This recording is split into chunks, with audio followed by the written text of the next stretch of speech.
Do you also have such a waste cable like this? Use this to hang your planters. I have cut this one side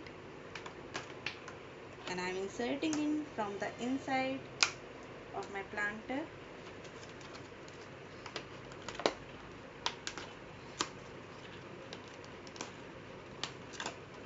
So that this broad end will stuck inside and I do not have to put any knot there. I am taking the other end and I have inserted it through the hole and just put one or two knot to secure it well. Knot one and I am putting another knot.